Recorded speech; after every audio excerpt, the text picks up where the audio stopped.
to live in a time of revelation and to be presented with this revelation is a monumental event.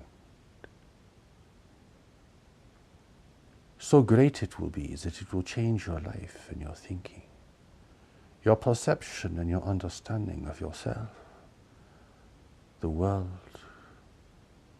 and your destiny.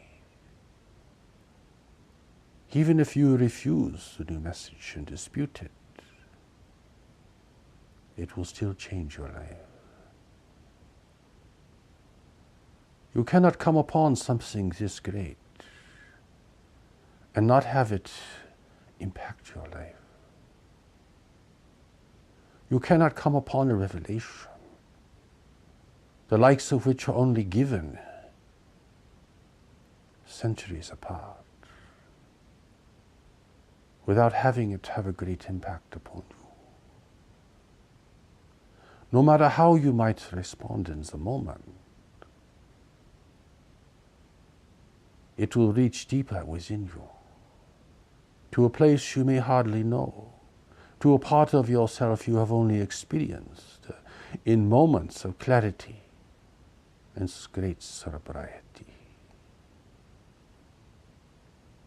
It will speak down through the ancient corridors of your mind. And should you study it and read it and follow its directions, you will begin to hear things and see things that you did not hear and see before. You will have a greater vision and a more encompassing understanding, an understanding that is not merely self-serving and self-gratifying, but something that can face reality and that can appreciate your being in the world at this time.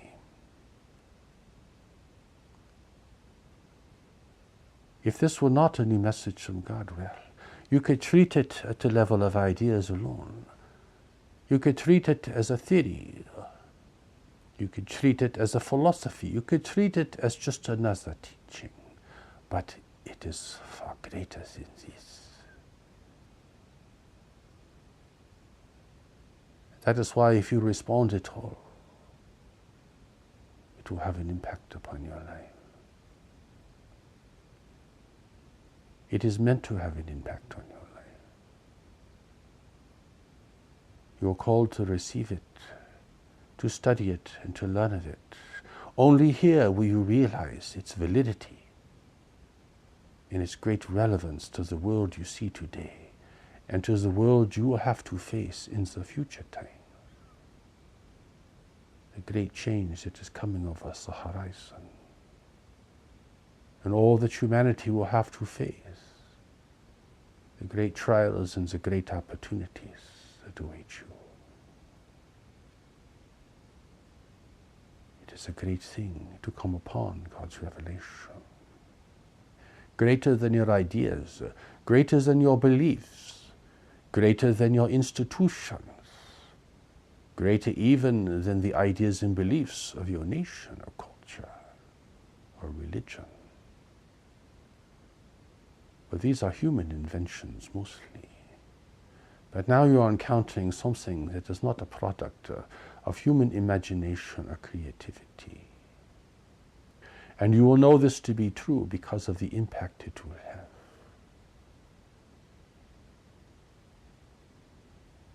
It comes from your source, the greatest love of your life, the source of your life, the source of your deeper nature, the source of your purpose for being in the world, which still remains unknown to you and unfulfilled.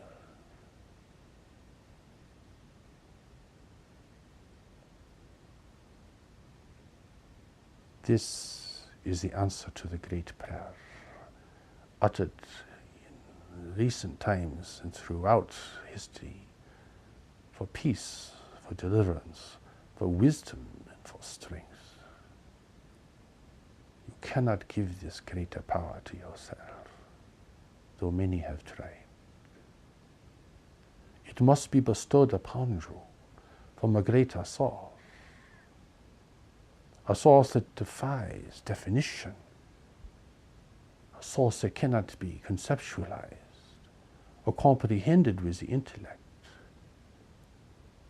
But the Creator lives beyond the realm of the intellect and a creation with it. You can only comprehend your immediate circumstances and the sequence of events. But beyond this is a greater reality, far greater indeed. The new message requires things of you. It requires you to respond.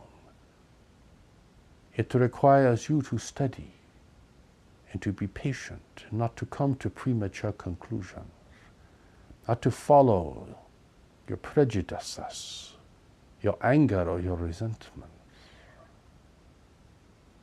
It asks you to explore, not just to believe.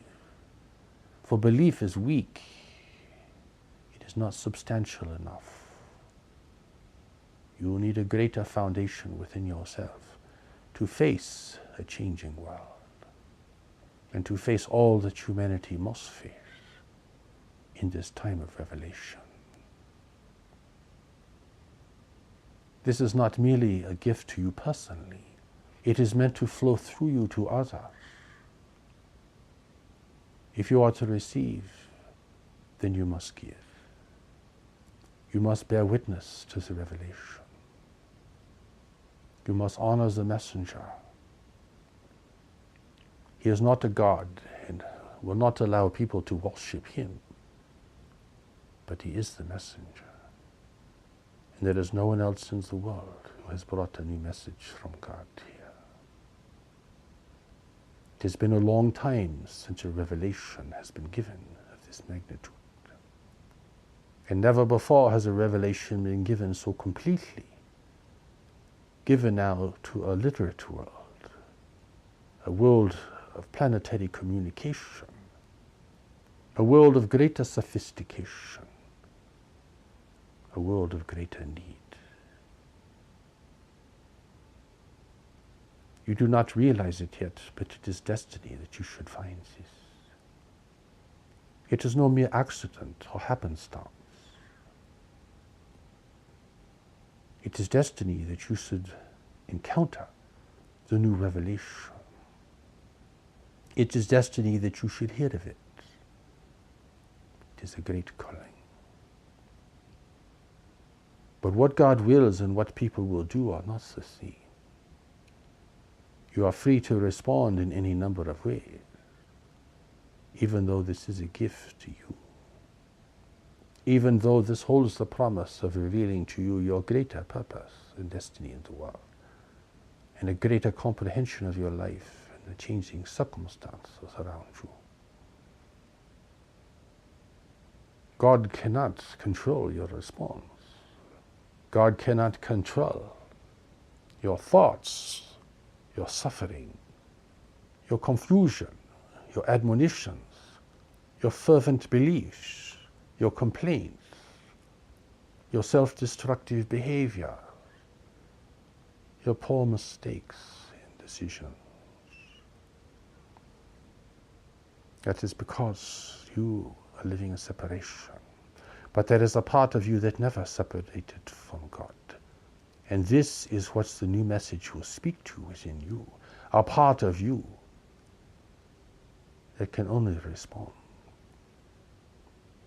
It is the most natural thing in the world. It is your purpose and your destiny. And should you receive it, you must share it with others.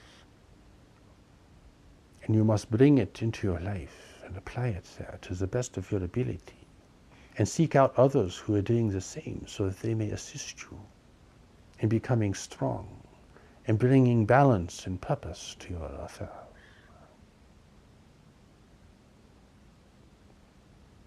You cannot dispute a new message from God. And you will only appear to be foolish to the greater power should you do this. You will have many questions that you cannot answer, and many questions that cannot be answered for some time indeed.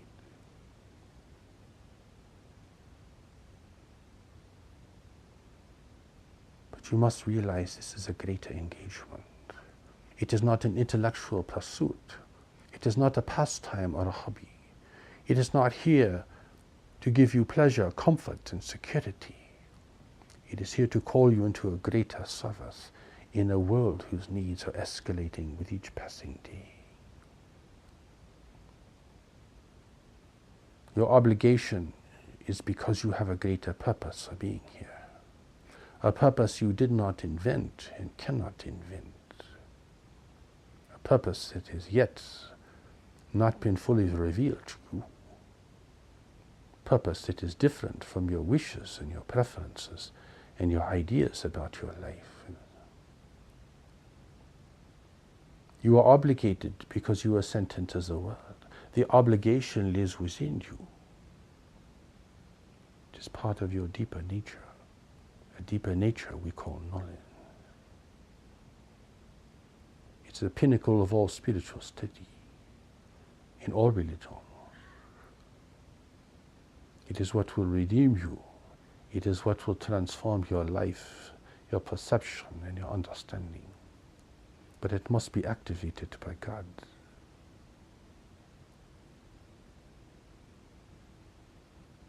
You have a responsibility to be in the world. You are accountable to those who sent you here. You have a greater role to play. You have a greater service to provide. The new message reminds you of your greater purpose, your responsibilities, and your accountability. It does this without the threat of punishment or guilt. It does this to restore you, to save you from your own regret and suffering, to empower you to redeem your life and to bring balance there, for you have greater work to do in the world. Only a new revelation can have such a calling. It is a calling across the world. It is not just to one group or one nation, one religion, or one part of society. It is now beginning to sound around the world. It is a humble beginning. The new message comes here like a seedling, like a child, pure, uncorrupted by the world, fragile, delicate, but with the power of creation behind it. As long as it can remain pure and the messenger not be defiled, then its purity will ring forth. You have this great opportunity to receive a pure message, a revelation for this time and the times to come. Do you think this is an accident? Do you think this happens by chance? If so, you are underestimating what you are perceiving here. And you are overestimating your own ideas and understanding.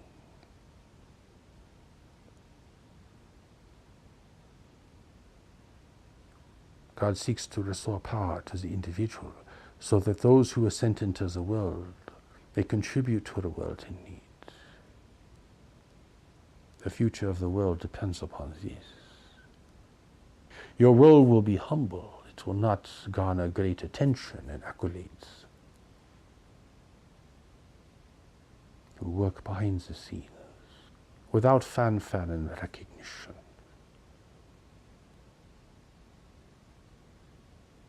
And in so doing, you will escape the prison house of your own mind and all that drives you and curses you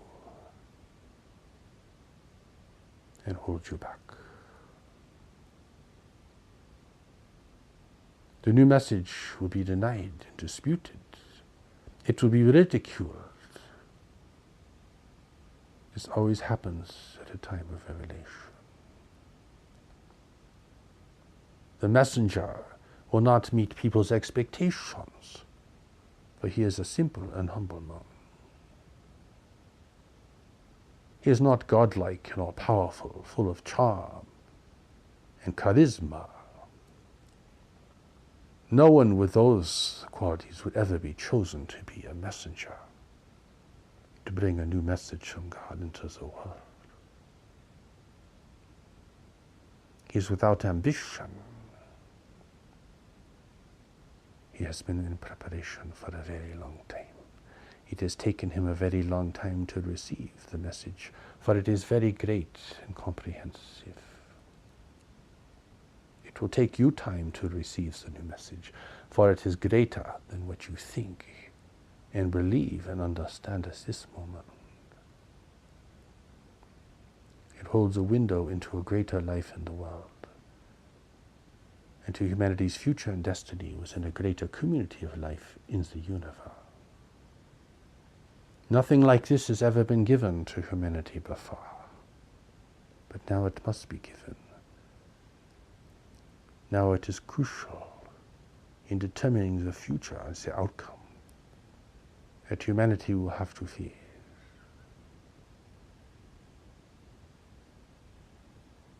Therefore, approach this with humility and begin to consider that you too have a greater life, and that you are not living this life yet,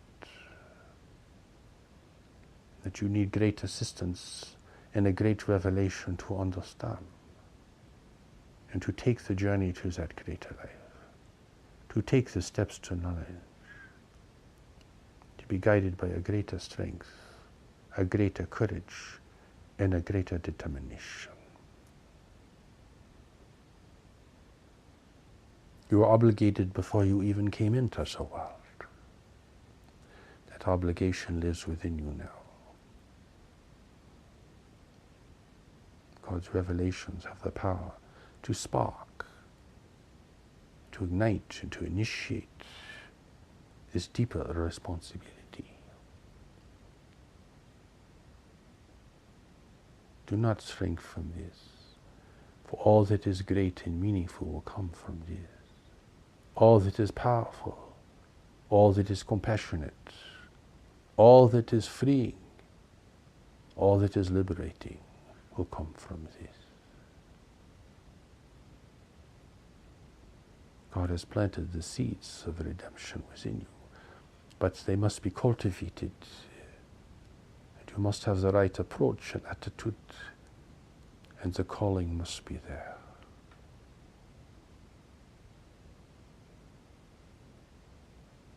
This is the obligation. It is only asking you to be honest, really honest. So honest that you can feel what you know, beyond your wishes, your fears and preferences.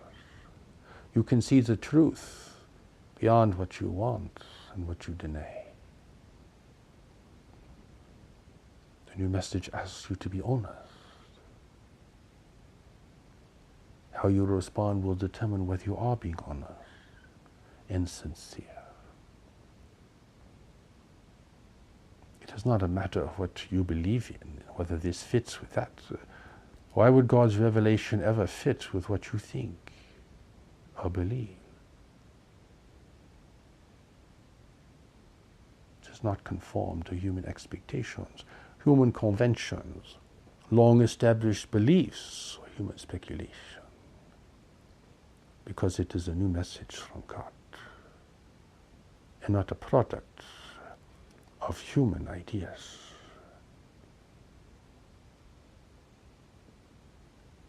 It is preparing you for a non-human universe. You have no idea how to prepare yourself for that. It is preparing you for a world of diminishing resources and greater upheaval and tension. You have no idea how to prepare for that. It is preparing you to live a greater life. You have no idea how to achieve that. God knows this, of course. And that is why the great revelation must now be given for this time and the times to come, calling upon the obligation that lives within people for those who are ready to respond, for those who have the resonant honesty and freedom to respond, to those who are not bound by their religious ideology their cultural thinking, or the will and preference of others. This is the challenge of living in a time of revelation.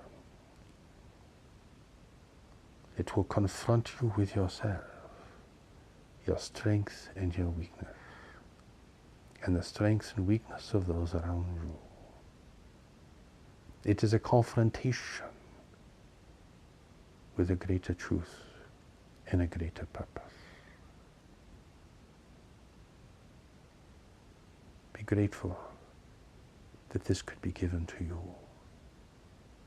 For without this, you would grope blindly in the world, chasing dreams and pleasures, always living under the threat of fear, the threat of deprivation, the weight of your own mind, a mind that is not being guided by knowledge. Be grateful, for the Lord of all the universes is giving to humanity exactly what it needs. Not to answer all of its questions, or to fulfill its aims and desires, but to give it exactly what it needs to find its strength and to proceed with a greater cooperation and harmony in the world.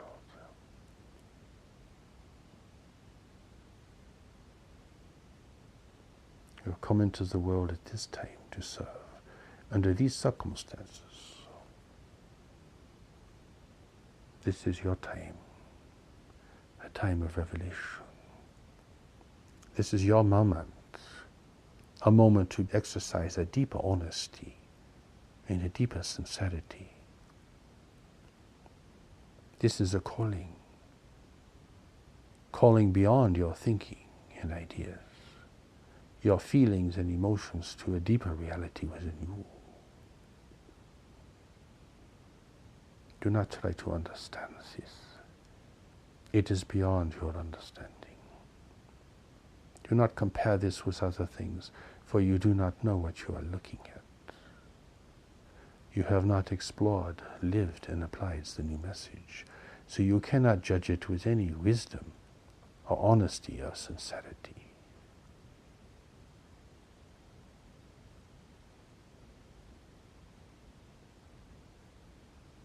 This is a gift to the world, but it must be given from person to person. You must bear witness to this to others, finding those who are ready and willing to respond. That is part of your purpose, you see. That is part of your gift. That is part of what awaits a deeper recognition. You are meant to live in a time of revelation. The revelation is here. Your destiny is calling you. It is just a question of whether you are ready or not. You can only account for yourselves in this regard. You cannot determine what other people will say or do. It is a challenge to you and to each individual who has the blessing and the opportunity to receive a new revelation from God.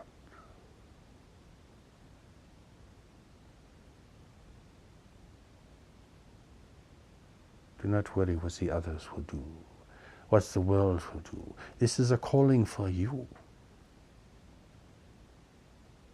Only God knows how to reach the deeper part of you. You cannot find this on your own.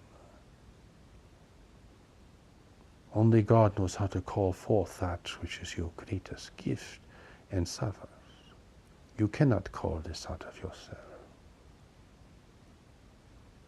Only a new revelation will prepare humanity for the future that will be unlike the past, and for facing a greater reality of life in the universe.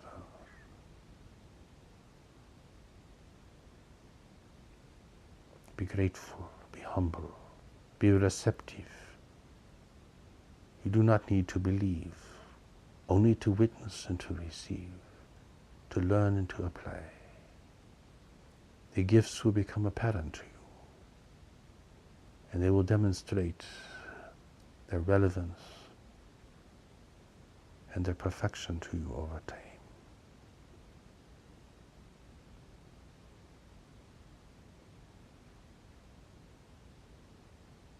Humanity cannot fulfill itself. It must have great assistance. It cannot prepare itself for the future.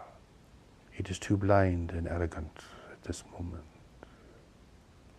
It does not see what is coming over the horizon, for it thinks it is still living in the past. It does not see it is emerging into a greater community of life in the universe, a greater community that is challenging and difficult, where freedom is rare, and where competition is extensive and carried on with great skill and persuasion.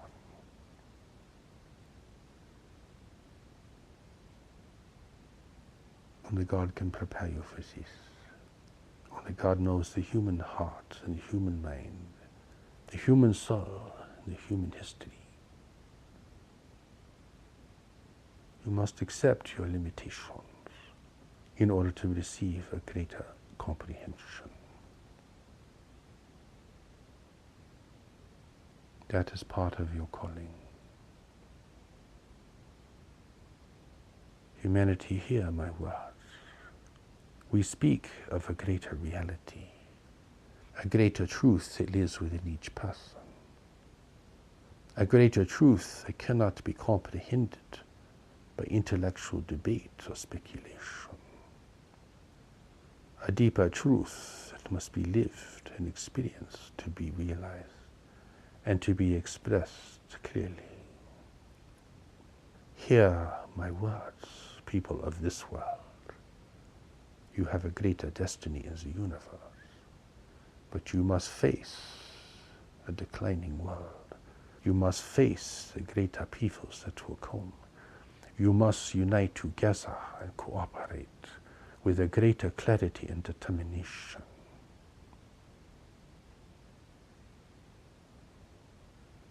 This is the revelation of God.